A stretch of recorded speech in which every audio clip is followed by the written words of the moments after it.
Welcome summer with your light dresses and relaxing evenings outside, and even your weddings, conferences, and hopefully vacations. This means it's also time to lean into our sponsor, Honeylove. Honeylove shapewear features lingerie-inspired design details that you may even want to show off and is made with breathable fabric that keeps you nice and cool. Perfect for hot days. For a limited time only, you can get Honeylove on sale. Get 20% off your entire order with our exclusive link, honeylove.com/birthful. Support our show and check them out at honeylove.com/birthful. Now, one of my biggest peeves is when, say, I'm feeling cute in a cocktail dress and have to constantly run off to the bathroom to adjust the short legs of my shapewear that keep creeping up instead of helping create smooth lines. No, thank you. Now, thanks to Honeylove, I'm confident knowing that their shapewear won't ever roll up or down, no matter how much fun I'm having on the dance floor.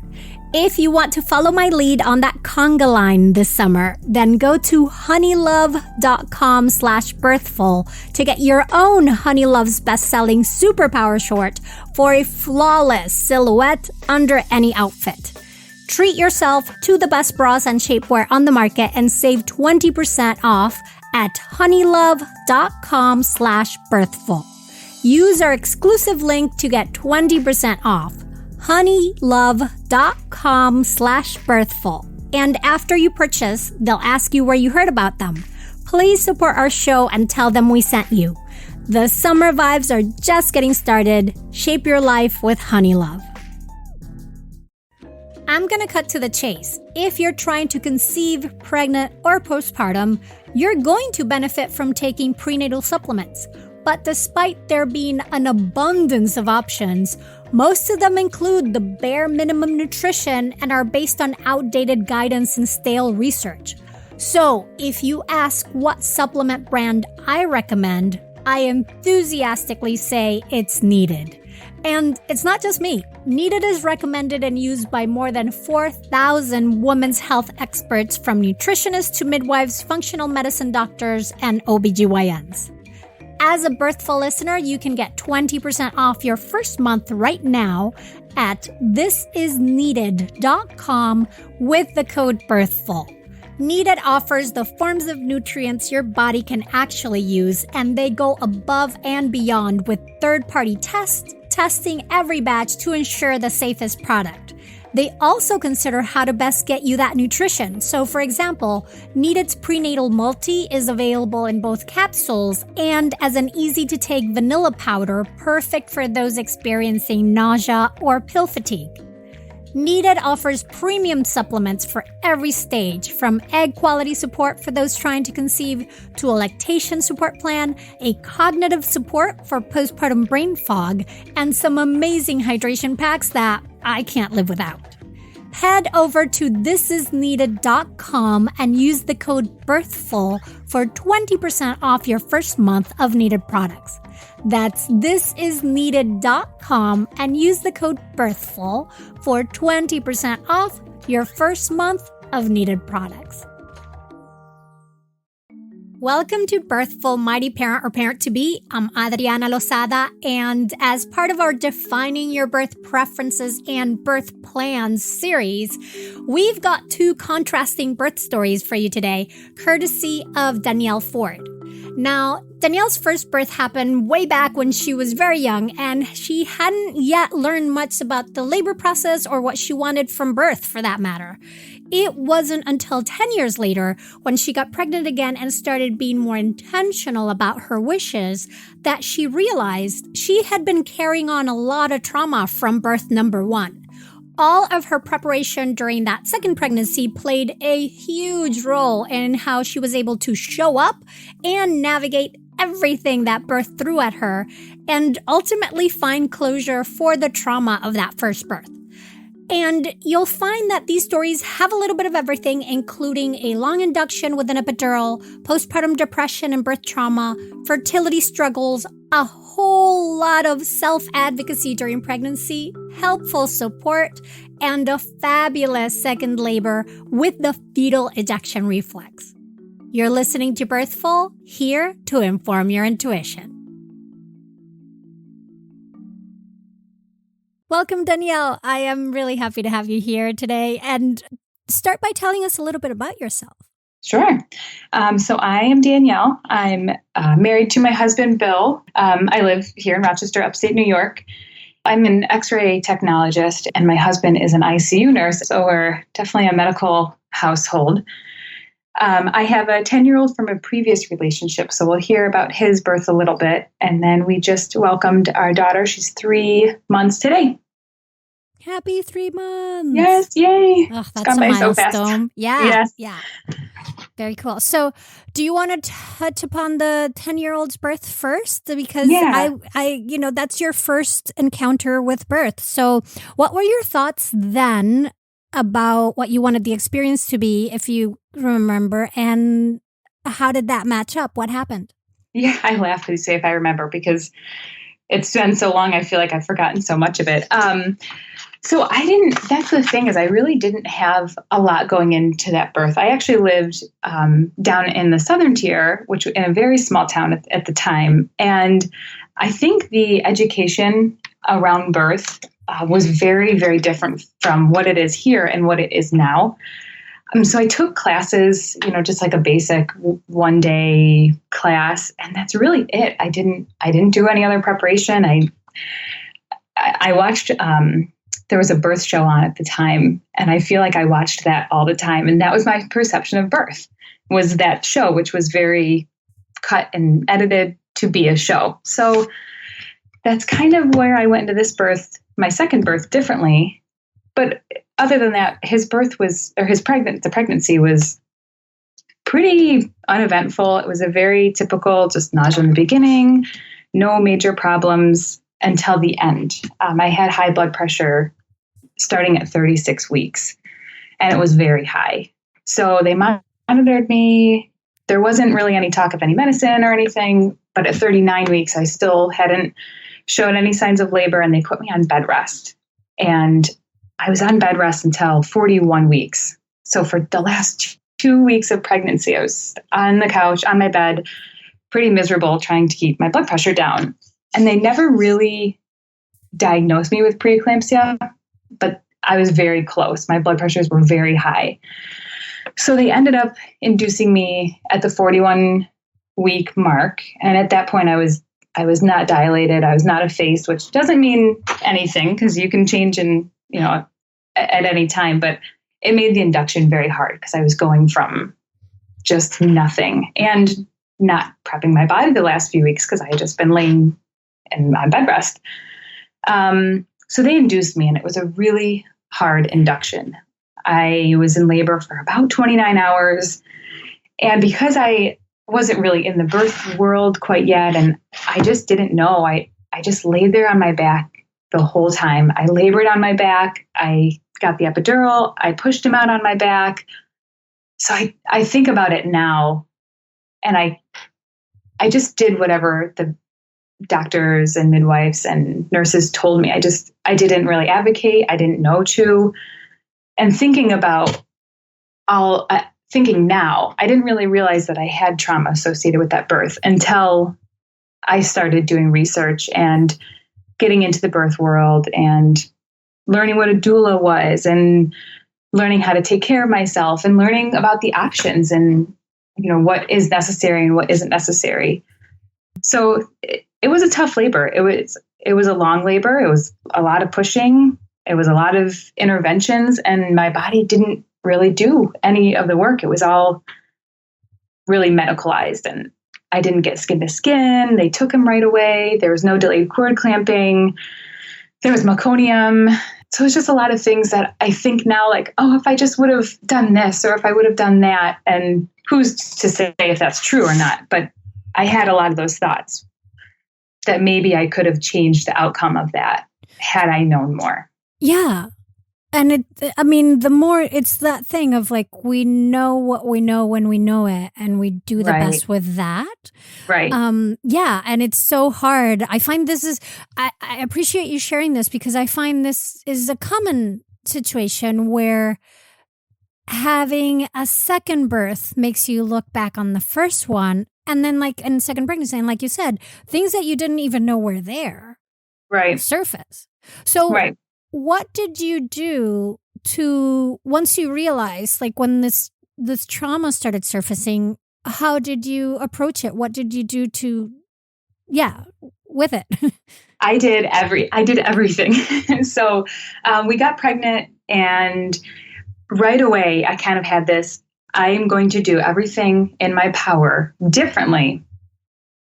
And so that way it's in my control. So I, ate healthy. I did yoga. I did meditation. I had a doula. That was like one of the first things. We are going to get a doula because just everything I've heard about them is just nothing short of amazing. So I was like, we have to have a doula and give this second birth a shot. And if I still have high blood pressure and if I still have to be induced at the end of trying everything that I could try, then I think I would have felt better just knowing that I did absolutely everything that I could. Because I felt like I didn't that first pregnancy. I felt like I didn't really, I wasn't very proactive in the pregnancy and birth. So yeah, I did. I listened to birth podcasts, obviously Birthful, Birth Hour. I listened to every podcast I could get my hands on. And I felt like that prepared me because I got to hear so many different stories. And I mean, every scenario under the sun, you hear in a birth podcast. So that was really great preparation. Ina May Gaskin's, her book, Guide to Childbirth, was amazing. And there was so much information on what birth is just supposed to be, like just raw, natural, how it's supposed to happen and what our bodies are supposed to do. So all of these were just tools in my toolbox so that when I needed them or when I needed to just kind of have some evidence and some knowledge, I could pull on all of these resources. Yes. And it's just, right. It just totally switches your perspective when you kind of go from being birth happens to you do the birthing. Yes. Yes, exactly. And so at that point, like if you do feel in control and you're more accepting of things around you because they're not happening to you. It's just circumstances you are navigating. Exactly. I love it. So okay, you did all the things, all the preparation. Yes. And, were a little bit, you sort of processed your earlier experience and were bringing lots of flexibility into whatever was coming and had an amazing team. So then what happened? How did you know you were in labor? Yeah. So I always start my labor story a little bit earlier than labor actually started because it kind of builds up. So at 33 weeks, we had a belly check and we didn't know if it was a boy or a girl. So we didn't know if baby was small. Obviously it's a girl, we know that now, but she was measuring about 4 weeks behind. So we got an ultrasound and she was in like the 46th percentile. So there were no worries and we just kind of went on. And at 37 and a half weeks, she was still measuring small. So we did another ultrasound and she was in the 11th percentile at this point. And her head was really small. It was in like the 4th. And her belly was, I think, in the 3rd. So a lot of red flags were raised. And they were really concerned that that my placenta was starting to deteriorate. That was kind of the thought. So they did a Doppler of her cord to make sure the blood flow was good. And it was, but they had said they wanted to induce me at 39 weeks because they thought that she wasn't getting the nutrients that she needed. Did they talk about intrauterine growth rate? Yes. IUGR. Yes, yeah. They did. And they don't diagnose until they're under the 10th percentile. So she's like, we're like right on the border of that. But she said, let's just get the baby out at 39 weeks before placenta starts to drop off even more. And I had done everything this whole pregnancy because in my head, I thought that I would get high blood pressure again. So I was like, I will keep myself as calm and healthy as possible to not get high blood pressure. And I hadn't. So then there's just this like we're just kind of hit with the induction bomb because she was supposedly small based off of just that one ultrasound. So I remember the doctor leaving, and I just hugged my husband and sobbed. I was like, we've come this far. And I was 3 centimeters dilated at that appointment at 37 and a half weeks. So I was like, we've come this far, and I've done so much. And obviously we want to be assured that baby is healthy, but it's just like induction was just dropped like it was nothing. It was like, well, at 39 weeks, we'll have you come in and we'll get the baby out. So that hit me pretty hard. And that was only 10 days away. So she wanted us to do a non-stress test that following week just to make sure that baby was happy and healthy in there. And we did. And that was fine. She was blissfully unaware. But I had lost my mucus plug that weekend. So I was like, yay, I'm 3 centimeters, lost my plug. Like, my body is doing things. And at 41 weeks with my first one, I was like nothing. So I was like, I've made it this far already, and I'm only 37 and a half weeks. So we just kind of held on to maybe she'll come on her own time. So fast forward to the next week, 38 and a half weeks, we went back in the office, and my blood pressure was high. So it was the cutoff that they like it to be is 140 over 90. And that's what it was. And so I was like, no, the blood pressure is high. So she's like, well, we don't want it with your history. We don't want to risk preeclampsia. So we're going to get some lab work. And I want to get another ultrasound and another non-stress test. This was Thursday. She wanted it all done that next day on Friday. So I totally naively said, so we'll see you. We have an appointment Tuesday, so we'll just get all the tests done and then we'll just meet Tuesday, and then we'll talk about all the results then. She was like, oh, no. If any of these come back, you have to go get induced. Like, if your blood work doesn't look good, or if the ultrasound and non-stress test, or your blood pressure doesn't look good, then you've got to go get this baby out. So of course, we had another devastating appointment, and I think I just hugged my husband and cried again. Like, we've come so far, and we're so close, and we just have so many obstacles that we need to overcome. So over the next 24 hours, like, we had literally one test at a time. So the blood work came back, and the blood work was good. So we're like, oh, thank goodness we dodged that bullet. And then I had the non-stress test, and she was so happy in there. She was just like dancing, and her heart rate, everything responded appropriately. So that was good. My blood pressure was good. And now we were just waiting on this last ultrasound to see if she's really in that 11th percentile. So we got an ultrasound, and this is all like right in a row, all Friday morning. And the measurements came back a lot bigger than they thought she was in that last one when she was 11%.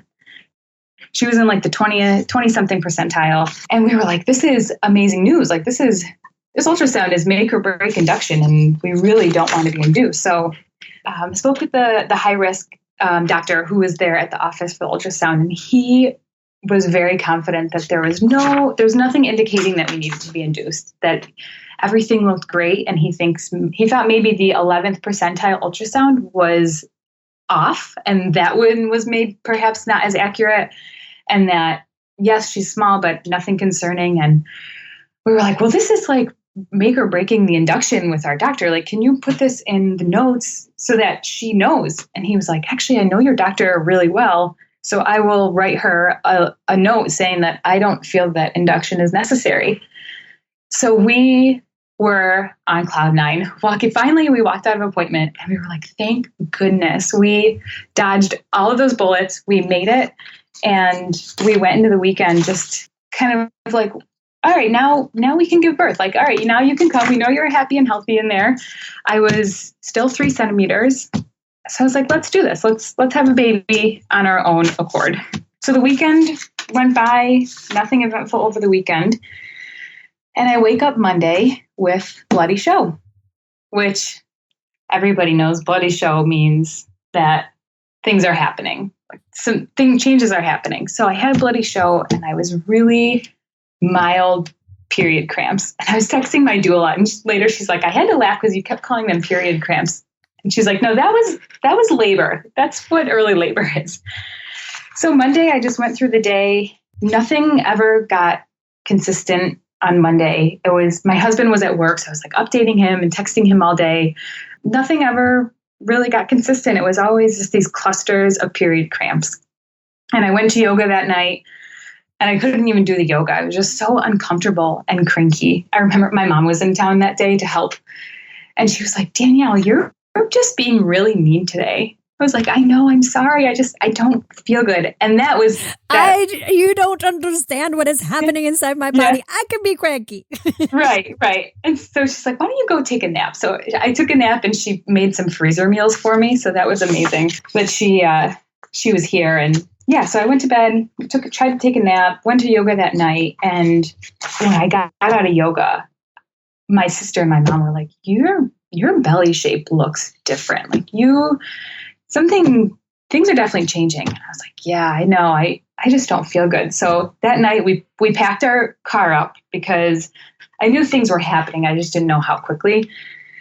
But I really did not want to go into labor in the middle of the night. I just wanted a good night's rest. I wanted to sleep through the night. I didn't want to have to wake up and be groggy. And so I was really hoping to get through the night. And we did. So we woke up Tuesday morning and I had even more bloody show and more just really uncomfortable period cramps. And we had an appointment with our OB that morning.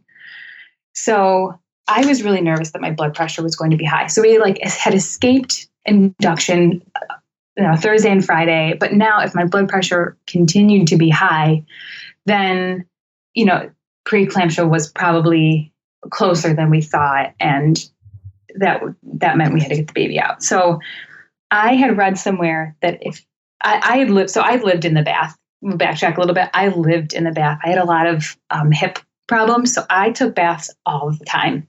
And I had read that Epsom salt in the bath can help lower your blood pressure. And I have no idea if there's any truth to that. I think Epsom salt has magnesium in it. Mm-hmm. So I was like, I am going to take a bath before we go to this appointment. And I drank so much water that morning. So I was like, I am doing everything I can so we do not have a high blood pressure reading and we can just go on and just forget about this whole induction thing. So I drew up a bath real fast and I had this moment with my belly. This is my favorite moment of pregnancy. I just put my hands on my belly and I just thanked her. And I thanked her for sharing my body with me and allowing me to carry her and allowing me to grow her. And I told her that I trusted her and that I knew that she would be here when she was ready. Oh, I love this moment. And I just told her that if I needed to be induced to get her out, that was the healthiest thing and that I was okay with that. We had made it this far and we knew she was healthy. And I accepted it. And then I got dressed and we went to our appointment. And I love that moment. I loved that I took the time to thank her. And I think that she knew it and she heard me because we went to our appointment and my blood pressure was beautiful. It was great. And we yet again escaped the threat of induction. So I asked the doctor, what do you think about sweeping membranes? And she said, I love it. If you are ready and your body's ready, it'll work. And if you're not ready, it won't work. So she swept my membranes there and I left the office in labor. So I said, what do we do now? And she said, this was her recommendation, hot sex and hot food. So I was like, all right. I'm going to call this episode that. No, I'm not. I was like, all right, doctor's orders. So I was like, well, the office where we were was near our local conservatory. So I was like, let's go walk around. It's nice and warm there. I will ignore labor because that's what everybody tells you. Ignore contractions for as long as possible. And then we'll go get some Mexican food. It was great Mexican food and nice spicy tacos.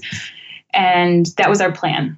So we got to the conservatory and walked for maybe 45 minutes. And I was like, there's no way I can sit to eat food.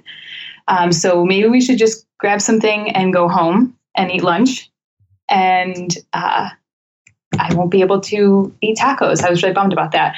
So we ended up getting subs, and I went home and I told my husband, we're just going to watch a show and I'm going to eat the sub, and then I'm going to start timing them when I'm done, but I'm going to enjoy this sub.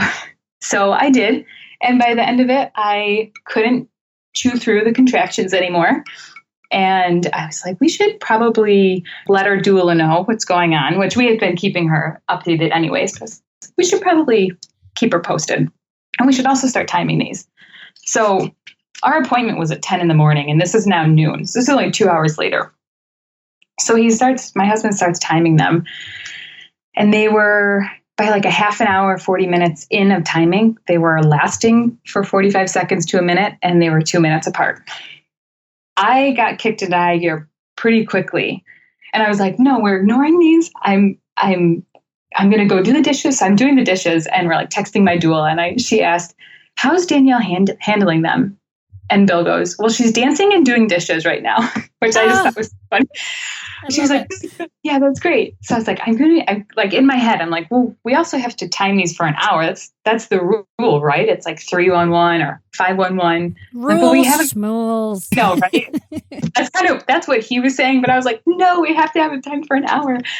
And he's like pacing around the house. And luckily our car was already packed from the night before. So we were set in that aspect. One of my favorite daily habits is having a glass of water first thing in the morning. It helps me rehydrate from the night, which helps me keep my migraines at bay. It also gets my metabolism going, helps me feel more awake, promotes digestion, lessens constipation. And what makes all of that even better is that it's a glass filled with deliciously clean water from our AquaTrue water purifier. Honestly, it's really the most delicious water ever, and I would love for you to experience this yumminess for yourself. As a Birthful listener, you can get 20% off any AquaTrue purifier at aquatrue.com with the code BIRTHFUL. Now, AquaTrue purifiers use a 4-stage reverse osmosis purification process that has been independently tested to remove over 80 of the most harmful contaminants, including chlorine, fluoride, arsenic, nitrate, and PFAS, also known as forever chemicals. And let me tell you, those nasty suckers are found in almost 45% of U.S. tap water. So I, for one, am really happy AquaTrue removes them. In our family, we all love our AquaTrue water purifier and highly recommend that you give them a try.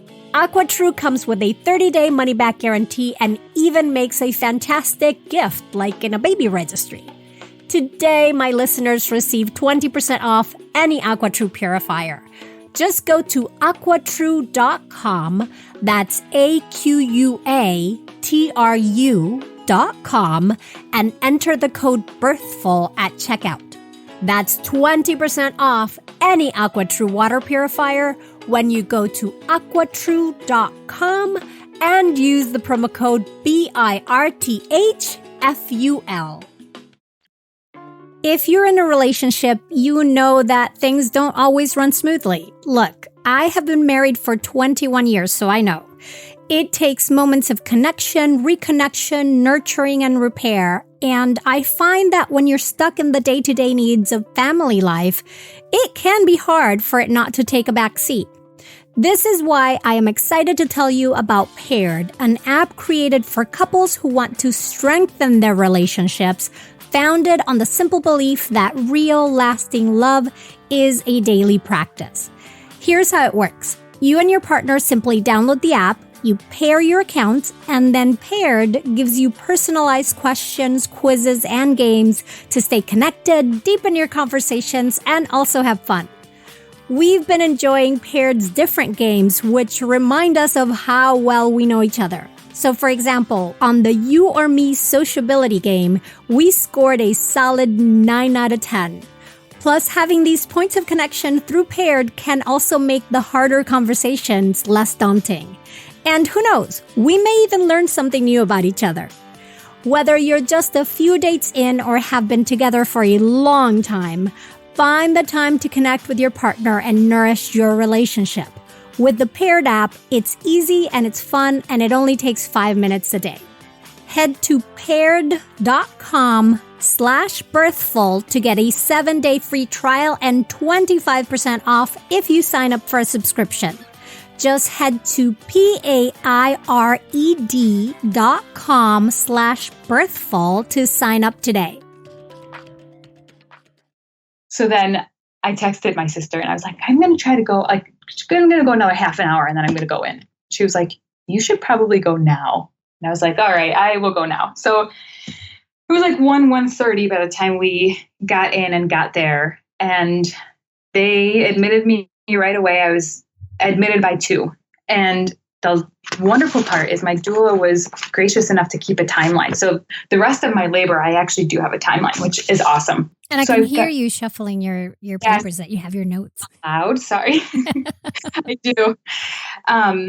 So we got admitted and I had a birth preferences sheet. So I didn't want to make a birth plan because in my head, I didn't want to get stuck to this idea of a plan. And I had listened to your podcast about birth preferences. And I just thought that was such a good idea to say, this is how I prefer things to go. But I understand because birth doesn't go according to plan. Birth goes how it wants to go. I gave them my birth preference sheet and they were okay with me not having a hep lock. I was 3.5 centimeters. So I had made a little bit of progress from the morning. And I asked for a tub and the tubs were being worked on. So none of the labor floor had birthing tubs. That's going to be remembered in Rochester as Black Plague of the tubs. Yeah. It was for 3 months. Yes. Oh, I was so bummed because, like I said, I lived in the tub. I would take baths once, twice, sometimes 3 times a day just to get relief. So I was so looking forward to the bathtub. So she's like, I'm sorry, we don't have a tub, but we will give you a nice big shower. So it made up for it a little bit, but I still wish I had that tub. So they put me in a room and it was so wonderful. They really just let me labor. They didn't put monitors on me. They just came in and checked her periodically, which was wonderful. They didn't put the hep lock in, which is the IV. They were okay with me not putting that in. And we had the fake candles, and I hung up my birth affirmations. We tried different positions. We tried the rebozo, which I actually hated it during labor, and I loved it for pregnancy. Like I would have my husband hip squeeze with it when I was uncomfortable, but I didn't like any of the things that we tried during labor. I had my music, and it's funny, I thought I had these playlists of nice, calming yoga music and really relaxing playlist. And I ended up the whole time having this jammy, we're big Fish fans, the band Fish. So we played Fish the entire time we were there, and I didn't want relaxing music at all. So that changed. But they were really wonderful. The hospital was great. They just let me labor. They didn't come in and bother me only when they had to. They were very accommodating. So I was happy about that. And about an hour and a half into laboring, I sent you a picture. Our wedding song came on my playlist, which I didn't know was on there. And my husband was so amazing. And there's a picture of us and he's just holding my head and we're kind of forehead to forehead and we're just crying in this contraction of our wedding song on. And and my doula captured that moment. She took a picture real quick. So I love that picture. And that's when I shared with you. And it will be on the show notes. I'll post it for sure. Yeah. So the position that I kind of kept coming back to was I was standing and leaning over the bed. They raised the bed really high and I would just kind of rock and dip my hips. So most of the time I was standing through contractions, but I was exhausted. It was so tiring just to stand for that long. So then for a while I laid on my side with a peanut ball between my legs, and that helped. I was able to kind of rest and get off my feet for a little bit, but I don't think it was doing very much. It was just allowing me to rest. Which is huge, by the way. Let's not knock that. Yeah. I did need it. And one thing in my bag that I packed was the squeeze pouches that kids eat that have applesauce in it, and they just have a little disposable cap. They make those that are protein pouches. So I threw 2 in my bag, and I was resting and laying on my side, and my husband would he would squeeze a little bit of the pouch between contractions. And that was the most amazing thing. I recommend it for any laboring woman because it was just, I got that protein, I got a little bit of sugar, I got something in my mouth and something in my stomach. And I laugh in my doula's notes, she put 430 squeeze pouch, perked up, because I needed that and I didn't want to chew or eat anything.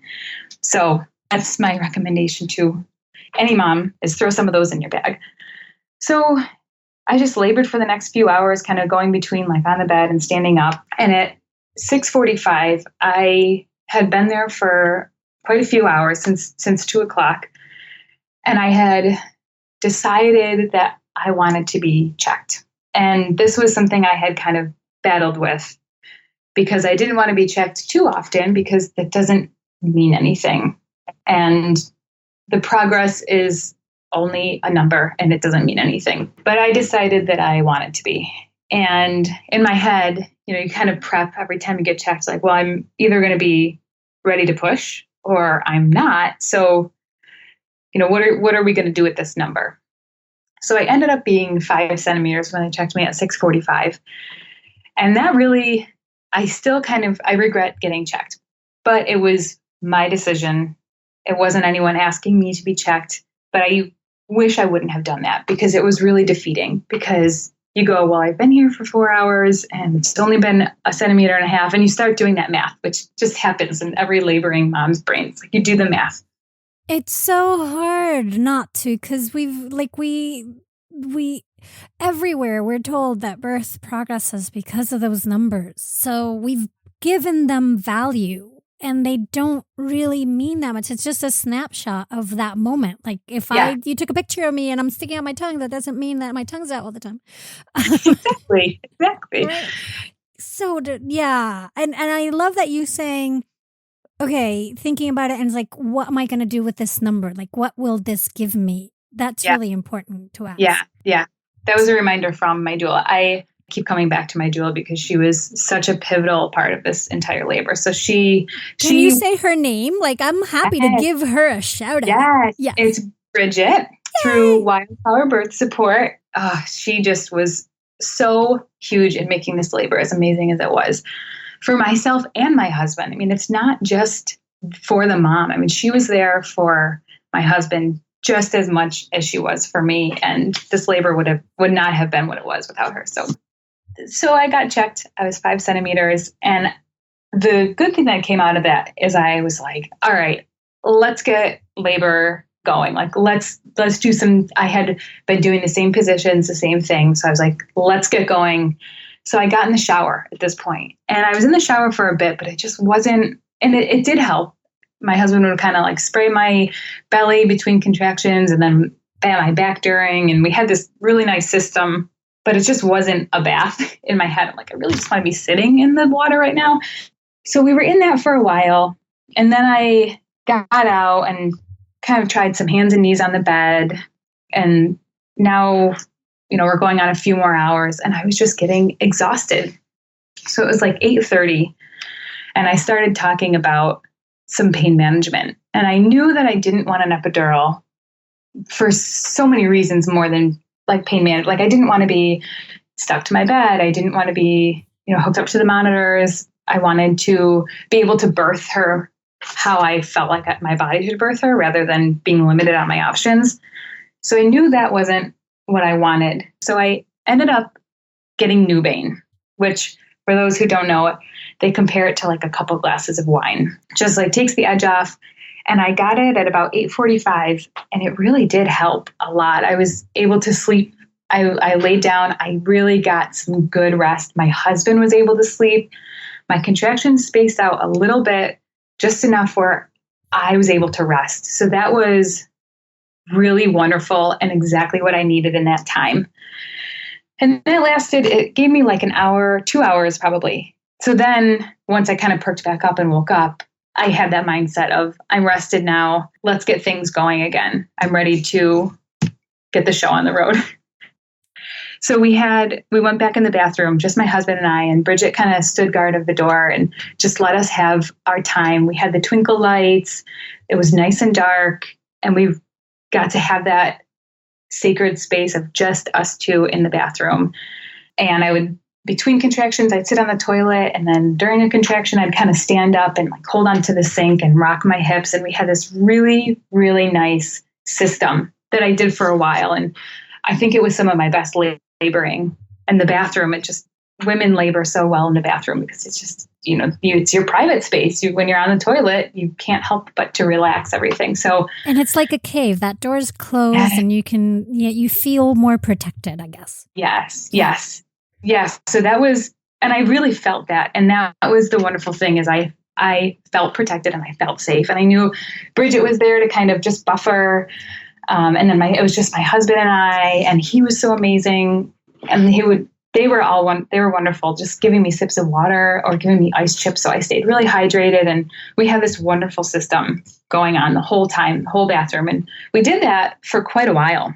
And then they came in about 12:30. So I love the rest of the story happens in an hour's time. So at about 12:30, they wanted to check me. They were like, it's been 6 hours or so.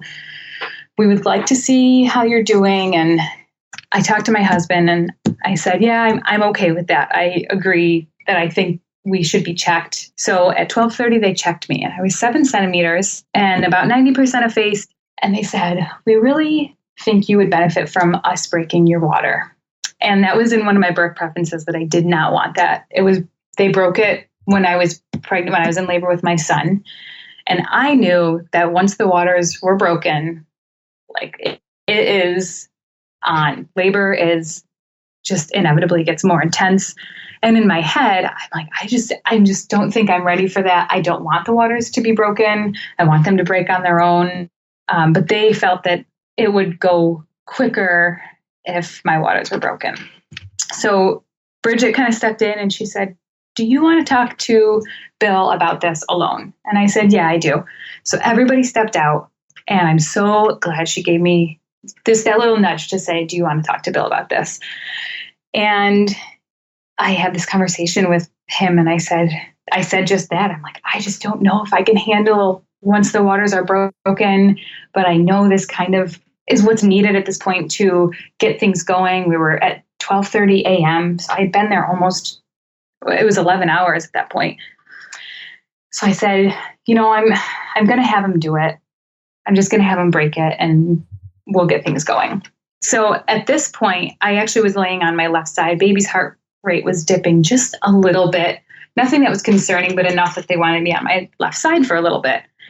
So at the same moment that he goes to get everyone to tell them that I'm okay with it, I have a contraction. So I stand up real quick to labor through this contraction, and my water breaks. So it love broke that. Oh. I know, on its own time. Right. I mean, he was like opening the door to say, all right, she'll let you. And he was like, never mind.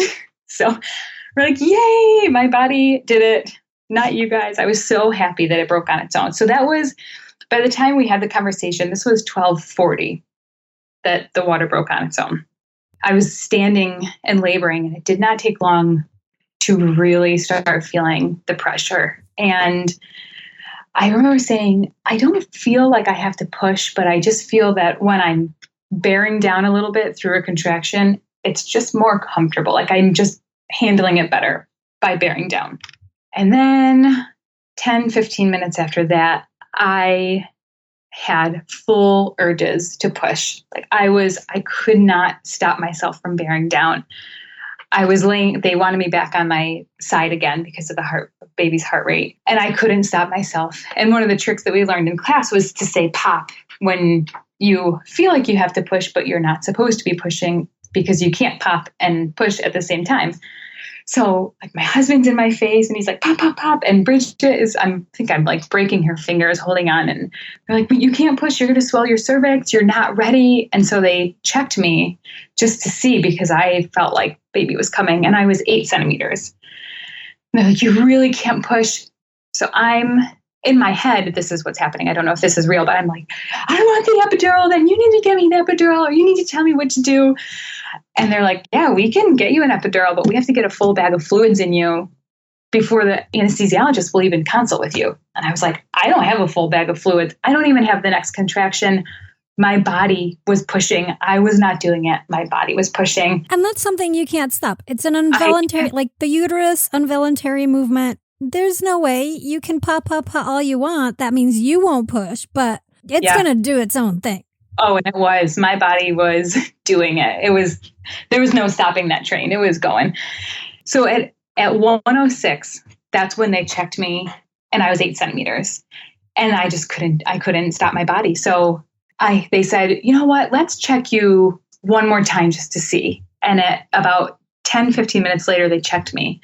And I remember her saying, do you want to push? I was like, yeah. She's like, go ahead and push your 10 centimeters. Oh, sweet relief. So I'm still on my left side, and I just bear down with everything because it just felt so good to not have to fight this push that was happening. Like I couldn't stop it. So I just gave into it. It was just sweet relief. And I was on my side, and just not even really like a push that was doing anything, but it was just a push. And I remember Bridget saying, are you comfortable like this, or do you want to be pushing like this? And ideally, I actually wanted to use the squat bar, but I did not have time to even ask for the squat bar. So I whip over on my hands and knees and start pushing. And I think my husband had raised the head of the bed up, so it was like 90 degrees, like an L. And I just leaned my arms over the top of the bed and just started pushing. And at that moment, my world was in my head. Like I don't remember my husband, I don't remember the doctors or Bridget. I just remember being inside my own head and feeling everything. So I pushed her, and I remember feeling her head just come down into my pelvis, being on my knees, up on my knees, and just thinking, okay, this is a good feeling. Like I'm going to give myself some time. I was able to kind of stop, and I felt a contraction come, and I wasn't really ready to push. So I stopped, and the next contraction, I just bared down with everything I had. And it just was such a relief. I loved the pushing stage. I know some women say the same thing. And I felt her head come out, and I still had a little bit of push in me, and I pushed, and then I felt her body just like flop out. And I was like, is that my baby? And she was born, and I was still on my hands and knees. I was on my knees, and they put her through my legs, and we didn't know it was a girl. So the nurse kind of opened her legs, and my husband and I got to find out that she was a girl together. And it was such an amazing moment. It was like exactly like I did it. And they talk about that oxytocin high after birth. And oh my goodness, I was riding it. I couldn't stop smiling. I don't even think I cried because I just was smiling so big. I was like, I did it. I did it. I did it how I wanted to do it. I did it how my body wanted to do it. And she was here after all of that. She was here. So they helped me roll over to my back, and I whipped off my gown, I think I threw it somewhere, and put her on my chest, and they let the cord pulse out and let me deliver my placenta on my own. And I just was smiling and laughing, and I was riding that oxytocin. Oh, it was amazing. So she was born at 1:34. So it was 12:25 when they checked me, and I was 7 centimeters. So that whole thing happened in an hour, going from 7 to birth to pushing her. And it was the quickest hour of my life. I feel like it was like 10 minutes, but it was really amazing. I am so I just love hearing all that, of so many intricacies that happen. And that, again, birth is not linear. Like you went from 8 to baby in an hour, when it took you, however long, 24 hours to get to that point. Right. Exactly. Yeah. It's just, it happens so quickly. I even look back, and then they're like, oh, I was so defeated at 5 centimeters, but then I went from 7 to 10, and you just can't predict it. And it was just so amazing how it all happened, and how we just escaped the induction, and then my body did it. And we were absolutely on cloud 9, just couldn't stop smiling. I couldn't sleep. So she was born at 1:30 a.m. and I didn't sleep because I was just so high on this oxytocin, so happy. I couldn't close my eyes, couldn't get to sleep. Ugh. What was the most surprising part of all this? I think what I didn't expect is how much my body just did. How much, like, I didn't think about things. And that's such a contrast to my first labor where it was like, all right, we're breaking your water. We're upping your Pitocin to make your contractions. We're doing this for you. And everything was managed. And then now I got to let my body do it. And it was so amazing and crazy how much it did do. I mean, that's what we're made to do. And not that, it was surprising in a way because I hadn't dealt with it. I mean, everybody knows that that's what bodies are made to do, but it was a really great to just see it unfold. And I really appreciate the difference, the distinction, and bringing and having people understand this, that an induction is a forced labor, but an induction is not labor, because like sometimes your own labor kicks in and goes into it and even overrides it, and then you can just stop the induction process and just do labor, like it'll switch over. But sometimes it doesn't, and you can have failed inductions that they do all they can, and by that time probably your water's also broken and they've done the Pitocin up to the maximum and back down and up to the maximum, a couple of times, and then you're at a dead end, and the only exit is a cesarean, which if you got to that point, that's that. Right. But right. It is a completely different feeling of that. It's just that an induction is not labor. And I know that sounds really harsh to some people, but I think we need to understand and broadcast that it doesn't mean that sometimes they're needed, and they're needed and they save lives. That's great. Absolutely. Absolutely. But know that it's two different feelings. It is. And like, I am a true test of that. Like I've gone through it, and I went through one and I went through another, and they are so different. And induction is hard. I mean, it's a hard labor, and not that labor isn't, because it's obviously called labor for a reason, but it's just very, very different. So to be able to just experience what labor is meant to be, I was so thankful for that. So then how did your postpartums differ? Yeah. So I think 10 years ago, it's a long time. And the resources that were out there 10 years ago were so much different, at least that I have found or that I've seen. So I think that I had a little bit of postpartum depression with my now 10-year-old, but I didn't know the signs. I didn't know what to look for. And it's only kind of now that I see that maybe that's what that was. And with this birth, it was about maybe 7 or 8 weeks. I just started to not feel like myself. I would be really sad. I would cry a lot. I couldn't put my finger on why or what I was feeling.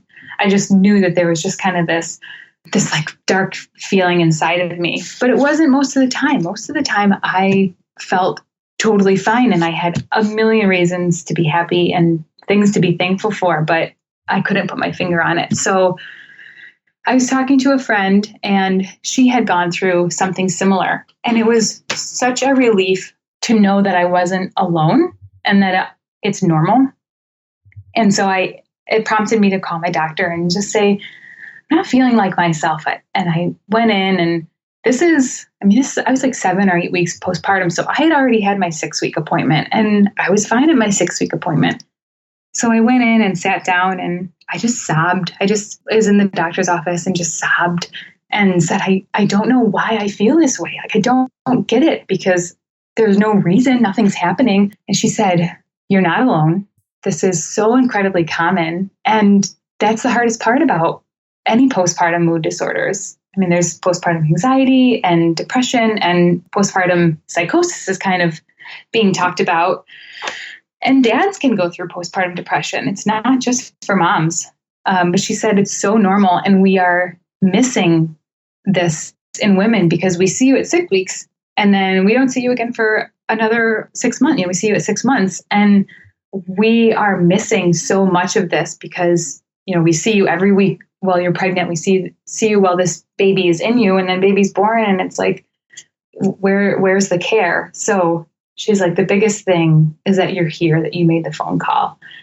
And I just want moms to know that, if you feel that way, you're not alone. You are probably in the majority. And if you talk to somebody else, it's likely that they probably have felt the same way at some point. So it's so important to recognize and talk about it and know, and, everybody is different in their levels of, feeling it. And I think that's why I didn't think anything of it, because it wasn't all the time. It was just maybe once a week, couple days a week, but it's definitely worth it to talk to somebody and to know that you're not alone. Talk to another mom, talk to a doctor. There's definitely ways to treat it or manage it. And that was around 7 to 10 weeks. When you reached out, amazing. Talk to your doctor, acknowledge that there was something up, and how about we explore it? Just like you would explore if you had a pain somewhere in your body, right? Exactly. Yes. And so what happened afterwards was, if you'd like to share, how long did it last? Did it go away? Did you do anything in particular? Just in your case. Yeah. Yeah. For me, I think once I had went to the doctor, they did prescribe me a medication, which I haven't taken, but I have it. So I think it's good to know that it's there if I need it. I still get my days. I still have it. Most days, like I said, I'm fine. They suggested counseling. So those are two options. But I think knowing that I was kind of on their radar and hearing from my doctor that it's normal and that it was great that I just made a phone call and had went in, and this is really common. All of that just helped me. And the days that I am feeling that way, I just know that I'm not alone. And if I needed to, I could go back to the doctor, or if I really needed to, I could take this medication. And they also looked at some of my levels, that there could be a reason, pregnancy and birth and labor throw everything out of whack, the chemical composition in your brain and your blood levels. There's a lot of different deficiencies you could have. So it's definitely worth getting those looked at to see if maybe that's causing, or that's a reason. So yeah. And it is such a complex switch, just like the baby has to adapt to this whole thing of being in the life in the womb to life in air, and all the different processes that have to switch over so that they can breathe and temperature regulate and all, something similar happens within your body on your hormones, because to have the baby and have the placenta be kind of leading your own body's system to manage your hormones kind of shuts down a little bit, and your immune system goes down, so that your placenta can start regulating, be the conductor of those hormones a little bit. And the placenta's gone, and your body has to kick in, and it hasn't done it for 9 months. So there are chances for things being a little rusty or needing more help. And you have things that develop like problems with the thyroid, and even Hashimoto's disease. So I'm going to link on the show notes to the episode, I'm guessing you listened to it, with Jolene Brighton on hormones after birth, because it fits into this very nicely. Yes, absolutely. Yeah. Yeah, and it's easy to kind of say, well, I'm exhausted, I'm not sleeping well, I'm not eating well, I'm just kind of getting by, and maybe that's why I'm not feeling like myself. But it could be those things definitely don't help anything that's already there, but that's not necessarily the case. It's worth to check it out, get help. Just know it's totally normal to get help. Yes. Absolutely. So before we close, Danielle, is there anything else that you wanted to make sure you shared that we've left out? Or do you have any last parting words for our listeners out there? I think the biggest thing is to be an advocate for yourself. I think that's what my husband and I learned along the way.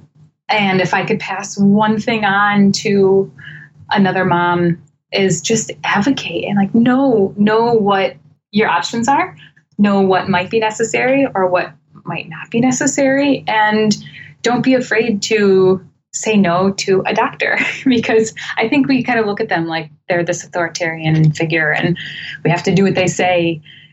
And although what they say and recommend may be a good decision or the best decision, you have the right to know that there might be another option. So advocate and do your research. And I gave you the link for Evidence-Based Birth. That's a great website for so many things to kind of, if you are not sure about something, if you've been diagnosed with something or you're not sure, there's a lot of great information on that website to really give you a solid foundation of knowledge to be able to go back to your doctor and say, this is what I think or want or know, or what do you think about this? So advocacy, be an advocate. Mm-hmm. And I love the giving yourself permission to ask questions. Yes. Because we feel like... Yeah. If you don't understand what's going on, ask a question. Yeah. If you're unsure, ask a question. Just get clarification. And there's time. Mm-hmm. Yeah. Unless it's a medical emergency. If it's a medical emergency, the room will fill up with people and there won't be, they will be acting very quickly and things are going to get done. Unless that's happening. Right. There's time for your questions. Exactly. Time for you and your husband to think about it and everybody step out of the room. I love that moment. Yeah. I do too. I'm so thankful for that. Yeah, absolutely. Danielle, thank you so very much for coming on the show and sharing your stories and all this transformation. Yes, thank you for having me. I loved sharing my stories. I hope that the listeners enjoy it. That was Danielle Ford sharing about her first 2 birth stories. And since we spoke, Danielle has had a 3rd baby. Yay! So many congratulations to her. You can connect with us at Birthful Podcast on Instagram. And in fact, if you're not driving, we always love it when you just take screenshots of the episode and then post it to your Instagram stories, sharing your biggest takeaway from the conversation. Make sure to tag at Birthful Podcast so we can see it and amplify it. You can also find the in-depth show notes and transcript of this episode at birthful.com, where you'll also find information about my birth and postpartum preparation classes, and you can download your free postpartum preparation plan. And if you're loving the show and it's become an invaluable resource for you, then the best way to support us is by taking any one of my perinatal classes, doing one of my doula workshops, or trying out some of the wonderful products made by our sponsors. This is what allows us to continue doing this work. Birthful is created and produced by me, Adriana Lozada, with production assistance from Aisha Plati. Thank you so very much for listening to and sharing Birthful, and be sure to follow us on GoodPod, Spotify, Apple Podcasts, Amazon Music, just anywhere you listen, and then come back for more ways to inform your intuition.